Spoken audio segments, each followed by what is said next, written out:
Let's talk about foreign policy, which is an area that the president has spent a lot of time on this week. We saw the president hosting Saudi Crown Prince Mohammed bin Salman at the White House. There are a lot of Americans that were upset about this, both because of Jamal Khashoggi. Some 9/11 families weren't happy here, especially given the red carpet that was rolled out for him.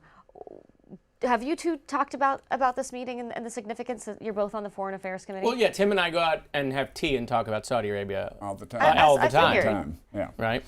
We both own a minor ownership in an oil well. He likes those little sandwiches, on the tea, the high tea. Yeah, the high tea.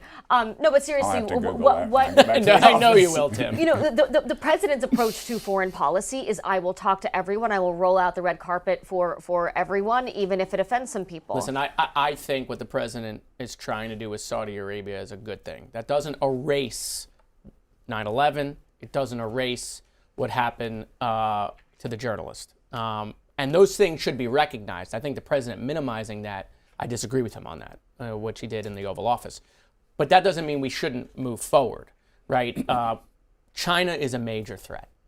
And what we have to talk about in the world, and this is why, on foreign policy, I think pulling back to this isolationist position is very dangerous.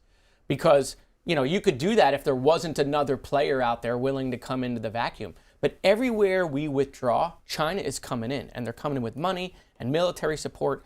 And so we have a choice with Saudi Arabia. They can be our ally, or they're going to go to China. And so I think what the president is trying to do there is good. I also think the president trying to reshape the Middle East so that it is not a hotbed, trying to have allies, trying to isolate Iran, who was making drones for the Russians in the Ukrainian war.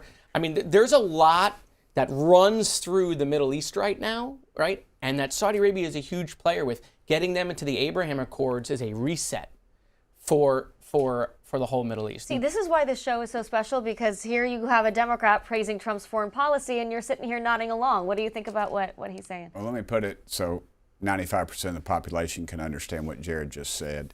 You're the translator. Right. Bob Dylan had a song. I think he became a Christian for about a week one time, and so he sold a lot to us good Christians. But he had a song called You Gotta Serve Somebody. And I think that's the title of it. And what he said was, you got to serve somebody. It may be the devil or it may be the Lord. If you're not serving the Lord, the devil's going to fill that vacuum. That's exactly what Jared was saying. We have got to be careful about where China and their outreach. We've seen them in Central America. I mean, they're in Washington, D.C., for goodness sakes. They own a lot of things that they shouldn't. And so we've got to make sure